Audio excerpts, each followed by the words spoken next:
meet his passion when he went to the Maldive Islands. How many of you know where Maldive Islands are? He went to the Maldive Islands. He became a judge. Actually, he married into the royal family of Maldive Islands. He married everywhere he went. Yeah.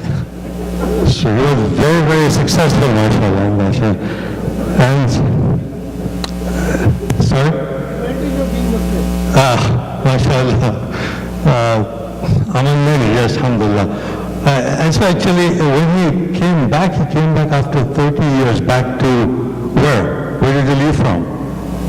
Morocco. So he came back to Morocco after 30 years. Many people might not know that Abdurrahman ibn Khaldun was his contemporary. And Ibn Battuta, when he was in India, at the time of Muhammad Tughlaq, some of you might know, the eccentric king of India, pre-Mughal days, when the Turkic rulers ruled India. And Abdurrahman ibn Khaldun, sitting in this mosque in Fez, Morocco, was telling, his companion who was a vizier, that, we hear some traveler who has come from India, and he's telling these tall tales that, he was in India, and the king would go out in the city, sitting on an elephant, and throw gold and silver coins. So Ibn Khaldun thought that was a tall tale. He was just telling fibs. But actually, those of us who know the history of India, we know that is very true. The kings actually went out on elephants and threw gold and silver coins. But I think, in order to maintain the profound level that our brothers left us with, I'm going to talk about, not myself, about this enterprise called MCA. So, we're in this building here in MCA. For 20 years now, actually, to 1994, we moved into this building. So MCA has a few facilities. So this facility is around 92,000 square feet. We have another masjid exactly 2 miles from here on Catherine Street that was purchased first. And with the acquisition of building next door behind me on this side, we have roughly about 130,000 in square footage, etc.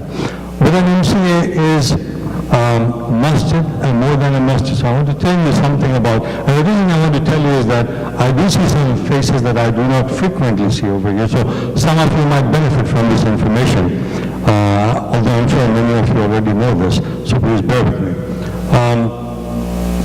MCA is a masjid that is unique in many respects. You just come to prayers here and look around all the beautiful faces. They are so diverse. Somebody mentioned that we are here from at least 40 different ethnicities and nationalities, etc. So you see this amalgam of such diversity that you rarely find another masjid. But it's more than a masjid. We have lots of programs here. For instance, on the education front, right in this building, we have a kindergarten through 8th grade school, a full-time school, right? We do have a weekend Islamic school which used to be attended by hundreds of students on Sundays. Well, we had to expand it, so now we have hundreds of students also attending on Saturdays. Now, we also have Al-Arqam School, which is an after-school program. We also have Quranic memorization classes for memorization of Quran, not Hifz. And we're actually in the exploratory stage of starting a Quran Hifz program. But then, on the program side, we have seminars, conferences, functions, all sorts of educational programs occur over here in MCA. You must be familiar. Every Friday night here is very lively. Now we are even holding summits, by the way. You can add summits to our portfolio, mashallah. In terms of activities, if you're interested in hiking or sports, or there are clubs and groups within MCA that do those sorts of things. We have a youth lounge, and youth have a number of activities. For young children, you also have the Boy Scout program running from this masjid. Every so often we hold a legal clinic where you get free legal advice for 20 minutes if you want. We hold, not regularly, but every so often we hold a medical clinic where all volunteers, doctors, and professionals will check you out and give you advice. On the charity front, for example, perhaps charity is not the right word. On services front, in Zakah, we disburse in excess of $250,000 every year, which is in addition to the money that we disburse through our Sadaqah program. In addition to that, just for Eid al-Fitr, the Fitr, I would correct, is about last year was between $90,000 and $100,000. Of course, we have a difficulty. Everybody wants to give that Fitra on the morning of the Eid, right? And we have to get it to people before Eid starts. So that's a challenge. But those sorts of activities are always going on in MCA. And there are a number of ideas in incubation to, inshallah, increase our services.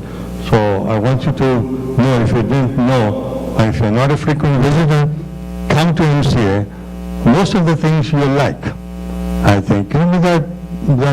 Some things, this is called community dynamics, right? So we have certain challenges. But you'll find that something of your interest occurs over here. If not your interest, then certainly for your spouses, sisters, brothers, or for your children, number of activities. So I do hope finally that you will all keep MCA in your dua and in your support. I do hope you enjoyed tonight's program. If there were any deficiencies in tonight's arrangements, the fault is ours. If you like something, mashallah, Allah has blessed us with that, alhamdulillah.